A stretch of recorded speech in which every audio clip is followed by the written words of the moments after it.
Good evening, and welcome to the February 9th meeting of the Livermore City Council. I call the meeting to order. Roll call, please.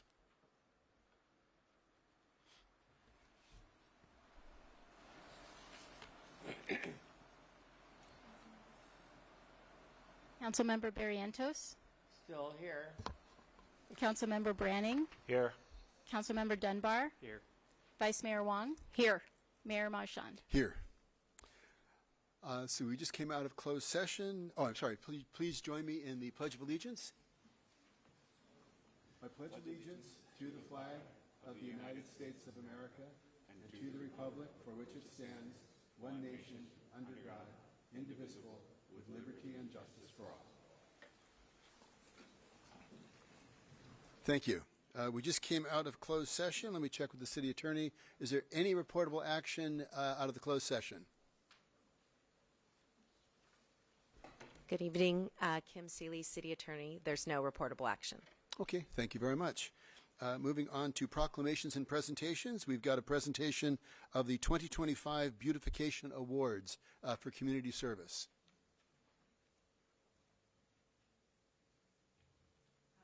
Honorable Mayor and City Council, my name is Kat Weiss.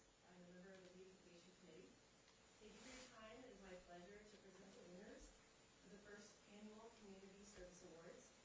In 2025, the Beautification Committee worked with the city to establish the Community Service Awards component to the Beautification Awards.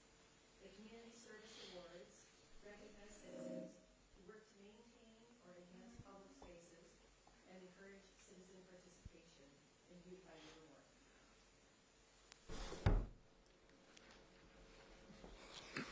We also support and administer the Beautification Awards, which recognize property owners who work to beautify our city through their gardens, yards, and commercial properties.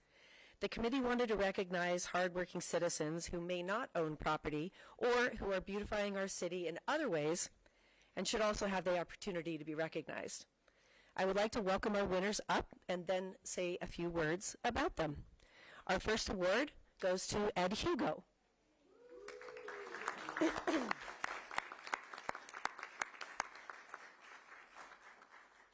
Our second award goes to Andrew Wong.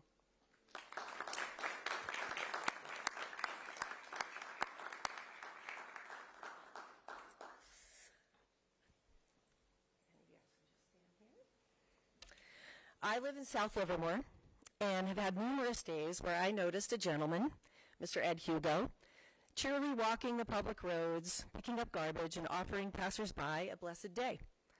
I happened to recognize Mr. Hugo at my daughter's Granada High flag football game, as his granddaughter is also a flag football player. I was able to connect with them and nominate him for this Community Service Award. Ed would like to thank the City of Livermore and the City Council for giving him this volunteer award. He and his wife moved to Livermore from Fremont in July of 2014. They are blessed that their 3 children and 7 grandchildren also live here in Livermore. He began volunteering his time to pick up trash along the paths in South Livermore 8 or 9 years ago. He did this to give back to this beautiful city in a small way. Ed has made many walking friends over the years. Currently, he walks a different path each weekday, collecting all kinds of goodies along the way. By his rough calculations, Ed has picked up over 1 ton of trash in the last 8 years. In addition to his trash duties, he also volunteers his time supporting youth sports in the Tri-Valley area as the public address announcer for the Granada freshman football team and the Granada varsity baseball team. Ed is also the lead public address announcer for the Little League Intermediate World Series held here in Livermore each year during the first week of August. In 2025, he announced over 60 games and loved every moment.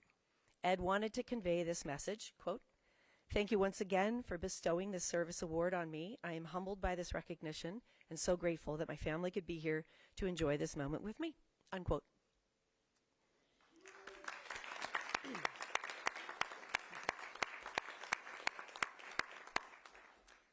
Andrew Wong, Andy, is a resident of Livermore and a renter.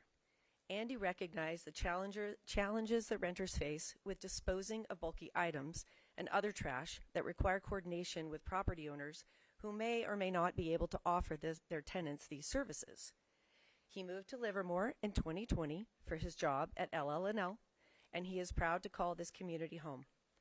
Andy has single-handedly cleaned up many sites all over the Bay Area, including here in Livermore.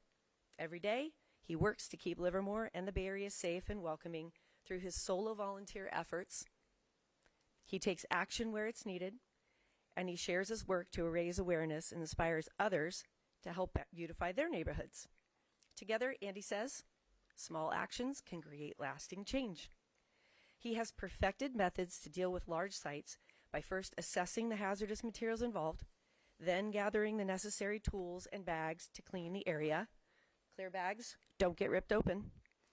He then returns to monitor whether cleaning the area has helped to deter repeat vandalism.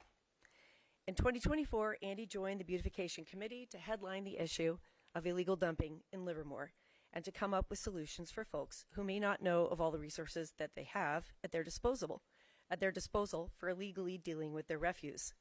With the support of the Beautification Committee, Andy helped design new signs to help prevent illegal dumping at hotspots in Livermore. Congratulations to Andy.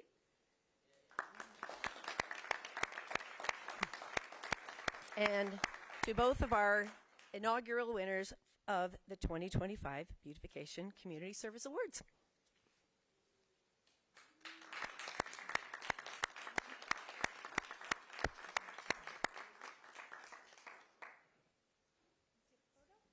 Sure.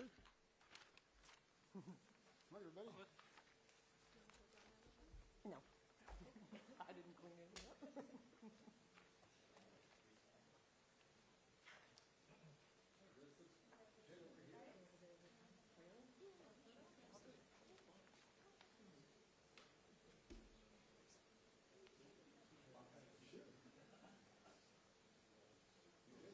Thank you so much. Congratulations. Thank you. Thank you so much. Good.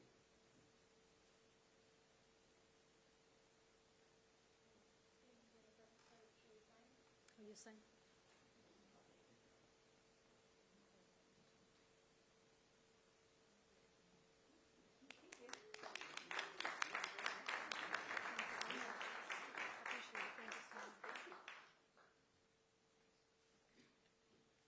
Honorable Mayor Marchand and members of the City Council, before we move on to the remainder of the agenda, this is your City Manager, Mariana Birch. Just wanted to make it clear for members of the public here that we're having technological difficulties.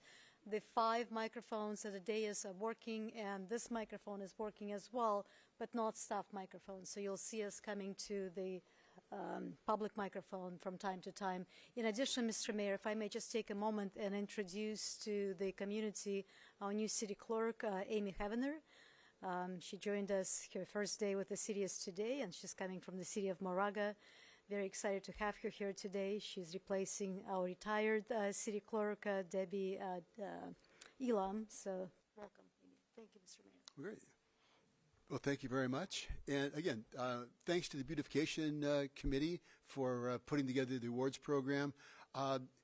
As Gandhi said, what you do may be insignificant, but it is very important that you do it. We just saw where a single individual has picked up over a ton of litter. And if everybody did that, if everybody, when they walked their dogs, we could cover every mile in Livermore 10 times a day. So there shouldn't be any litter. But if everybody steps up and just makes a small effort, it can make a tremendous difference in our community. So my sincere thanks to Andy and Ed, and I'll look forward to hearing Ed at the Little League World Series in August. So we'll see you all then. Moving on to 3.2, the Library Board of Trustees Annual Update. We have the Chair, Lainey Pascal. Evening, Ms. Pascal.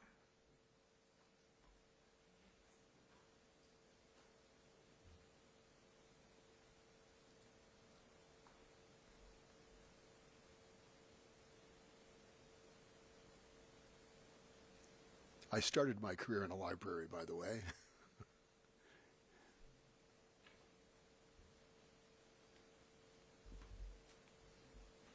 And there we go. Good evening. My name is Lainey Pascal. I'm the current chair for the Library Advisory Board, and it's my pleasure to give this annual update to City Council. So here are our current board members. In addition to myself, we have Nancy Oliverieta, who's our vice chair, and then we have 3 other board members, Rich Hunt, Deb Halford, and Jason Habono. We're an advisory board, so we recommend policy, and we act as a sounding board for library staff ideas. As a board, we also provide our own suggestions to support library objectives. This was our work plan for last year, which broadly focused on outreach in the community, advocacy, policy review, EDI, and supporting library legislation. All of these are also in alignment with the city's strategic plan. So I'll go through and talk about each focus area a little bit. So first we have outreach in the community. I think we all know that the library does a fantastic job bringing interesting events, not just to our 3 branches, but also out into Livermore at large. So you'll see the library at neighborhood parks for story time, at school district events like the TK and Kinder Fair, even at our East Bay regional parks like Sycamore Grove. The library has strong partnerships with so many community organizations, some of which are featured here, and I'd like to draw attention to the Friends of the Livermore Library, which has been a partner since 1978 and provides additional funding for a lot of these events. The library also has programming that features the diversity of our community. One example here at the top left, it was the Spirit of Diwali event, which was on a Friday afternoon. We had 400 people show up to that event. 400 people on a Friday afternoon. So I think that speaks volumes about the love that people have for our library and how invested they are in learning and experiencing new things. Our advisory board also has discussions with library staff about current issues. The Freedom to Read Act was important for us this past year because it led to an update of our local library policy. So this new law declares that public libraries are, among other things, quote, a source of information and inspiration to people of all ages, cultural backgrounds, and economic statuses, which is in alignment with the advocacy that we do on the board. And this next slide shows the policy that was updated so that the library is in compliance with the Freedom to Read Act. I'll also just take a moment to highlight just like a tiny slice of things from 2025 because we're so proud of the work that the library does. So there were STEM workshops, there were job fairs and different opportunities for lifelong learning, including our Armchair Travelers series. 2025 also had programming and events that featured art, like our bookmark art contest, music, including story time almost every single day, and different poetry events. There were also opportunities for community members to make crafts and see a wide variety of performances, including this one from our teens at Granada High School in the hip hop club. So this is just like I said, a tiny slice of the huge amount of events that library staff plan and implement and that we as a board give feedback about. We did not have space to include, for example, the summer and winter learning programs, the summer lunches at the library, teen craft takeovers, book clubs, and of course all of the daily work that happens, the collection development, reference requests, technology help, all of the things that make our library absolutely vital in our community. So as long as I have you here, love to brag about the library just a little bit more. So for context, population of Livermore is about 88,000 people. That's according to the city website. So in a city with 88,000 people, the library had over 1 million item checkouts. So if you do the math on that, how many checkouts per person? There were over 350,000 library visits this year. So for a city of our size, our residents really use our library. And I think this speaks to the fact that if you invest in a fantastic collection, you have a safe and welcoming physical space, and you put forward diverse and inclusive programming, the community will utilize those resources. And here is your proof. I have one more fun slide. Here are the most checked out titles from 2025. So I was a child of the 80s and 90s, and I have to say I'm so happy to see that the Babysitters Club is having a moment with the next generation of readers right now. So looking ahead to next year, our board will continue to use our work plan to support the library and the community at large. You'll notice many of the efforts are a continuation from 2025. I do want to draw your attention to one specific focus that is an addition for this upcoming year, which is to revise library policies into plain language. We want to make sure that our policies are clear and accessible for all members of our community. So that's all I have for tonight. Thank you for listening. Well, thank you very much. I think it is remarkable that we actually have more people going into the library than going online to the library. Almost 50% more. So I think that just speaks to the inviting place that the library is. People just feel comfortable there. So congratulations, and thank you so much for the presentation. Any questions from the council, comments? All right, thank you so much. Thank you.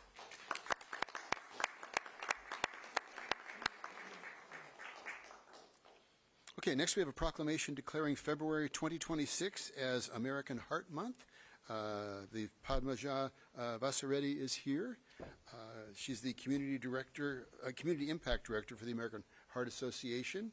And with that, whereas cardiac arrest is a leading cause of death worldwide, and each year more than 350,000 cardiac arrests occur outside of hospitals in the United States, with approximately 10% of people surviving. And whereas 70% of out-of-hospital cardiac arrests occur at home, meaning that people nearby, often family members, are the first and most critical link in the chain of survival. And whereas immediate cardiopulmonary resuscitation, CPR, can double or even triple a person's chance of survival, yet only about 41% of people who experience cardiac arrest receive immediate CPR from someone nearby, and fewer than 12% receive aid from an automated external defibrillator, AED, before advanced help arrives.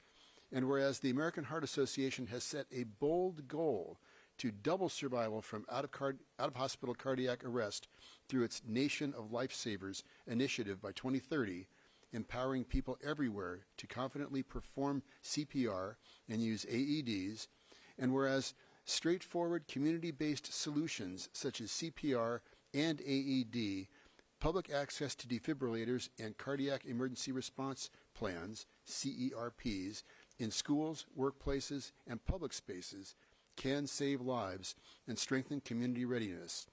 And whereas studies show that women are less likely than men to receive CPR before advanced help arrives due to fear of causing harm, perceived legal risk, or discomfort about physical contact, factors that must be addressed through education and awareness.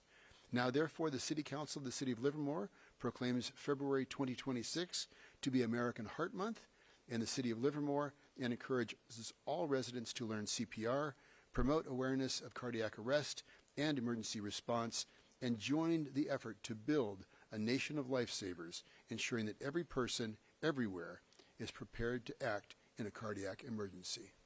With that.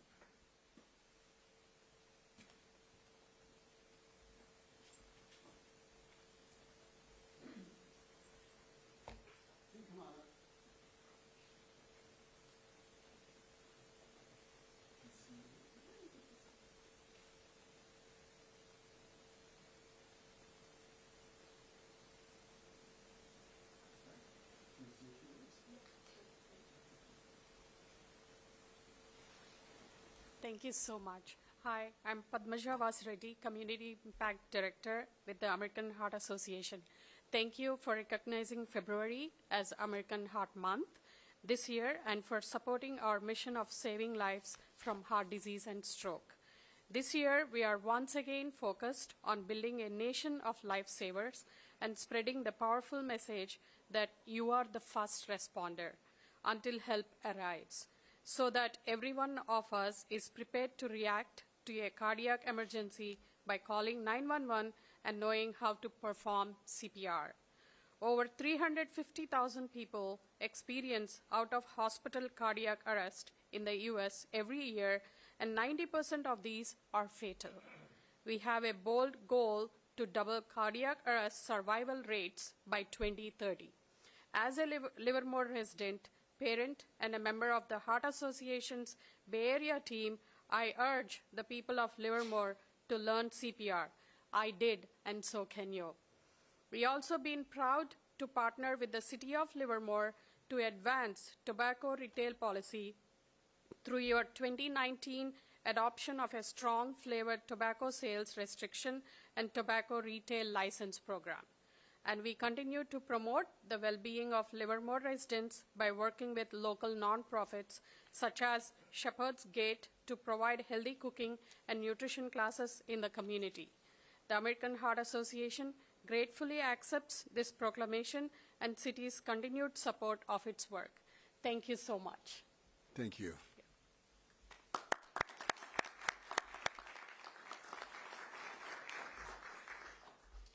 Okay, moving on to the open forum. The city clerk will tell us how the individuals can participate.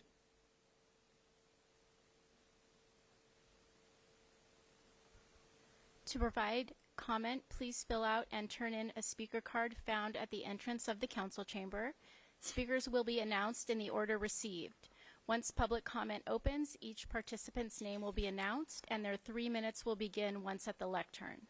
Please note, a speaker is not required to answer any questions from the City Council, and the City Council is not required to answer questions from the public. However, the mayor has the discretion to ask staff to address a speaker's comments when a council member believes it is relevant to a particular business item.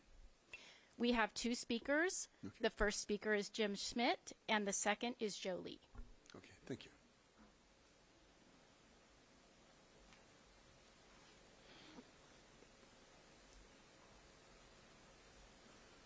As Mayor Marchand and City Council, I'm pleased to be here to speak about Livermore Valley Opera and the grant we have submitted. Our opera's been around about 30 years. We were the first company to perform at the Bankhead, the very first. And of course, our main thing is to produce opera, but also one of our things is to introduce young people to opera through the schools. And the grant we have written is for that purpose. The schools would be selection of the grade schools in Livermore, the high school choir choruses, and also Las Positas. Now, it's not easy. So why do we need a lot of money? $10,000, I think. Because our opera, we spend a lot of money, about $700,000 a year to produce 2 operas. We're not using that kind of money for the students. But the singers we send out, we do it just before each opera because our singers come in from around the nation, really, mostly California and the West Coast, but sometimes further. And they're available. They're all professional singers, which means they're low income, sadly. So they're happy enough to go to a school for a fairly low fee. But we do pay the singers, we pay a pianist, and organizing these things to schools is quite difficult. So schools are very busy, sort of like City Hall maybe.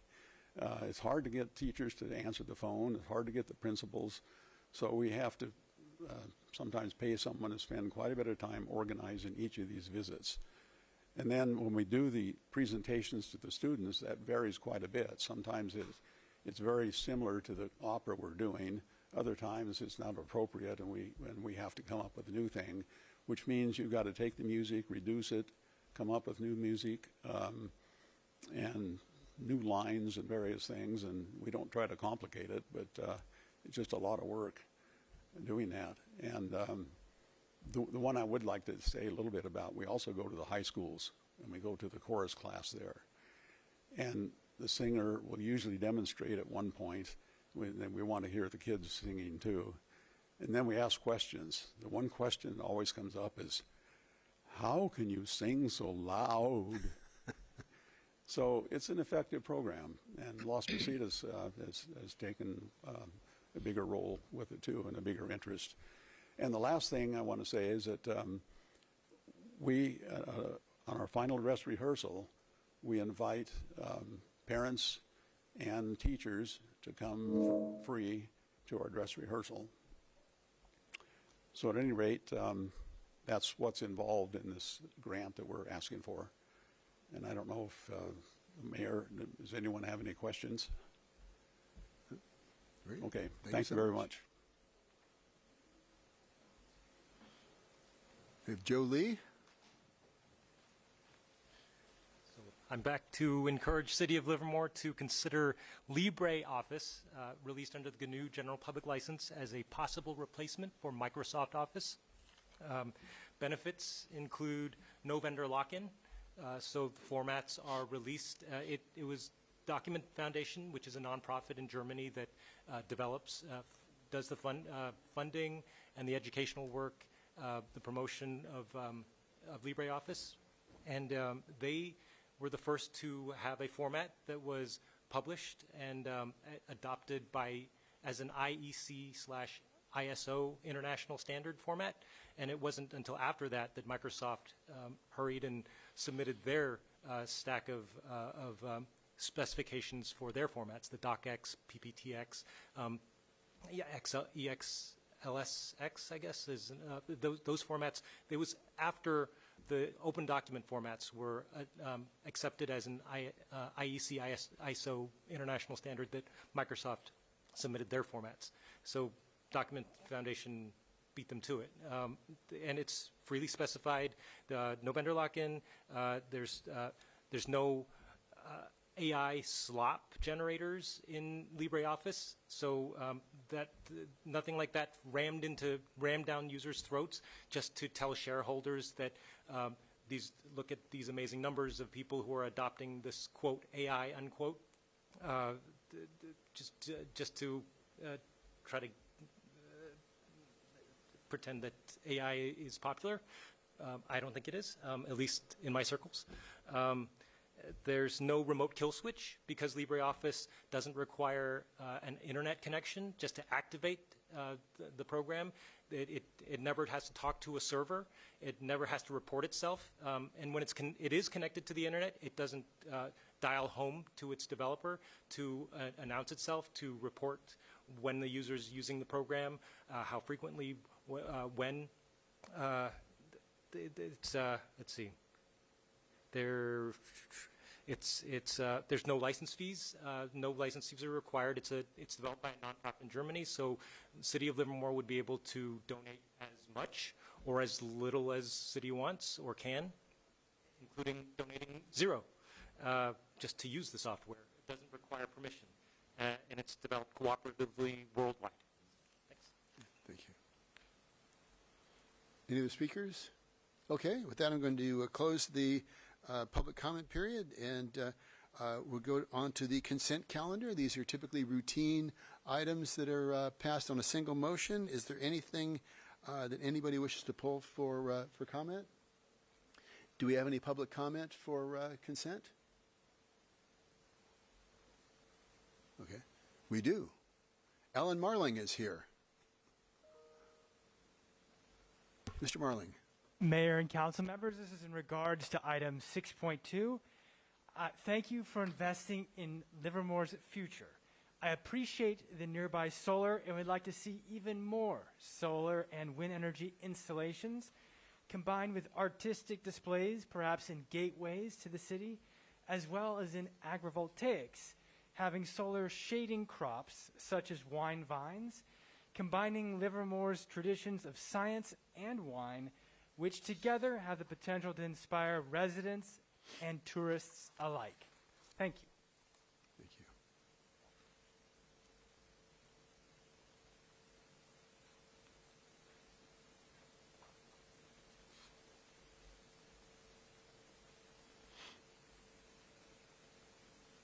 For item 6.5, we have Mark Roberts. Okay. That was Mark Roberts. Oh, that's it. Good evening, Honorable Mayor, members of the City Council. I'm speaking in support of item 6.5, just to get the attention out of the way there. My name is Mark Roberts. I'm the president-elect of the Rotarian Foundation of Livermore. Livermore Rotary, which is made up of the Rotary Club of Livermore, the Rotary Club of Livermore Valley, and the Rotarian Foundation of Livermore, is working to honor Alan Frank by converting the freight room at the Livermore Depot into a community meeting room. When completed, the 40-person meeting room with a kitchen and a bathroom will be available to nonprofit organizations to use at low cost. Alan was the project manager for the community room before he passed, and we are completing the project in his name. I want to thank the council and the staff for the work they put in with us on this project and for your support of naming that room in Alan's honor. Alan, in addition to having a tremendous career at Lawrence Livermore National Laboratory, gave an enormous back to the community in a wide variety of groups, everything from the symphony to the opera to Niles Canyon Railroad to the Heritage Guild. The list goes on, and of course, Rotary. So Alan was particularly helpful, and of course he was the city's historian. He's written 3 volumes about Livermore. If you haven't read them, I would certainly recommend that you do. They're well written, and it's great fun to learn about things that are right here in Livermore.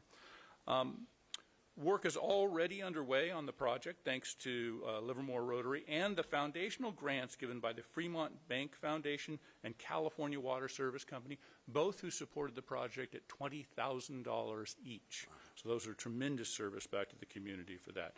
The Community Health and Education Fund, or CHEF, is also helping us with a fundraiser in February. So I bet you were wondering how you could help. Well, I'm voting yes on the item at 6.5. That's a big one. And the second one is for anybody else. Our goal is to raise at least $20,000, which CHEF will then match $1 for every $2. So those of you who are good at math, we have a lot of physicists in the room. So you've already figured out that that'll raise $30,000. Now, if we are so lucky as to raise more than $20,000, don't worry. We get all of that money too. They just don't match that last part of it there. So we're well underway on our fundraising. We started just a few days ago, and Alan is so darn popular that we've raised a tremendous amount already under that. So this spring, we'll be completing the project with volunteers. Most of our work, about half of it that we're using contractors for, is done and being inspected by the city. So it'll be nice and good when we're all done. And finally, this summer, we'll be having a ribbon cutting, and we want to invite you all back to join us there where we can see the new room. It's going to be a tremendous space. It'll be beautifully done, historically done, using the original wood floors, wainscoting from the original wood from outside the building. It's going to be on the inside. It's going to look fantastic and be very useful. I want to thank you all and encourage you to vote yes on item 6.5. Thank you. And they were storing the that wainscoting under the building, because I helped load some of it there. So this is a tremendous effort, and sincere thanks, because Alan was really the key to taking the depot, because people used to ask me, well, when do you guys move the depot? Well, we didn't. We took out the tracks. But to move it back to the tracks, and so that once again it could serve the community as a train station. I think that was remarkable. And in the naming policy, it says, if a municipal facility is to be named for an individual, they should have made exceptional contributions to the community, including distinguished public service and community activities. And that certainly is Alan Frank. So thank you for your support on this, and thank you for continuing the work on the depot and providing service to the community. Thank you, Honorable Mayor and Council. Is there anybody else that would like to make a comment on the consent calendar? Yeah, Councilmember Dunbar. Just a note, because I went down the path of looking at it with regards to the solar. I talked with staff a little bit about, hey, we're spending some money maintaining it. What are we getting out of it? Multiple hundreds of thousands of dollars per year in reduced electricity costs to the city. So work worth investing in for sure. Just a couple quick questions on 6.3. This is the recycled water usage. So will the city be charging for the reclaimed water?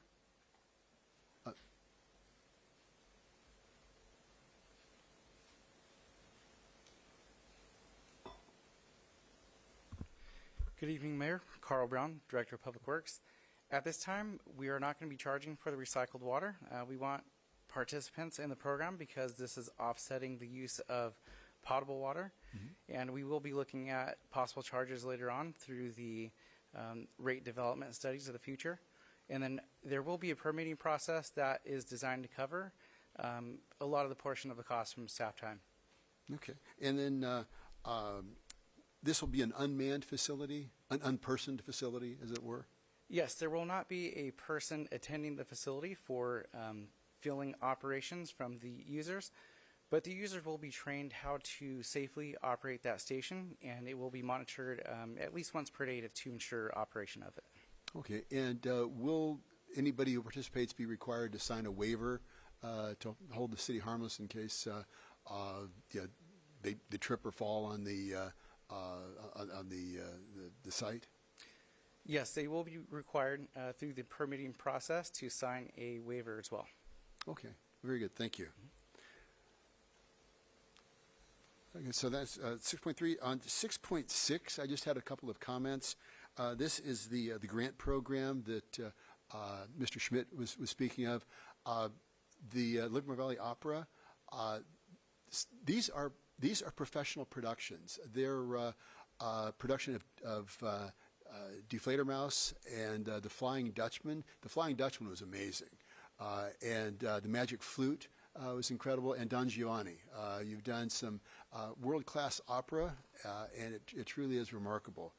And The Violins of Hope is coming back, and that truly was remarkable. The power of music and the resilience of the human spirit is truly visible in that display, and the remarkable stories that come out of it. So I'm happy that the city can support these sorts of efforts and bring this type of programming to the community, because I think it enriches all of us. So with that, I have no further comments, and if nobody else does, I'll entertain a motion. I'll move the consent calendar. I'll second. Okay, motion made by Councilmember Branning, seconded by Councilmember Dunbar. Any discussion on the motion? All in favor? Aye. Any opposed? That passes unanimously. Thank you. Moving on to, we have no public hearings. All the other councils are jealous of us. So with that, we go to matters for consideration. Does anybody wish to have a matter considered? And we also go to council reports. So Councilmember Dunbar. As you know, we were at the 100th birthday of veteran Larry Ulibarri, which was a quilt of honor celebration. That was very nice. That was the only one I wanted to bring up in special. But well, and he also received a quilt of valor. I said quilt of honor, but I meant quilt of valor. Quilt of valor. Yeah, but that's it is. It's something that's very special for our veterans, and it was a great event. So thank you for being there. Certainly appreciate that. Councilmember Branning? Hi. Nothing much. No matters initiated. Not too much to report. I just wanted to say that the wine and chocolate stroll from LDI was a huge success. So LDI has been working really hard to add additional activities downtown to help support our local businesses. So keep an eye out. There are more events coming up. I believe the next major one is the marathon, followed by the Denim and Diamonds in June. So plenty of opportunities to support our local businesses, support our downtown. So keep an eye out for LDI. They're really doing great things lately. So. Great, thank you. And I would have been at the chocolate tasting, but I was at the Eagle Scout Court of Honor for Charlie Tang, so couldn't make it to that, but looked like a great event. It was awesome. Councilmember Barrientos.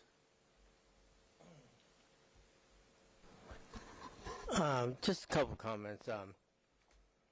One about the heart thing. I'm training CPR too. Anyway, I was upset we had our league finals this Saturday. My assistant coach didn't show up, and he finally called me. He goes, one of my workers who worked with me, and I saw him yesterday, 35 years old, and he found him dead in bed from a heart attack.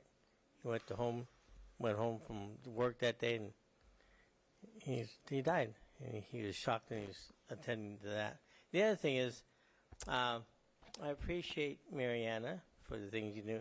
You know, we have our briefings, and I say something, and I see her jot things down. I wonder, I said, is she humoring me or what?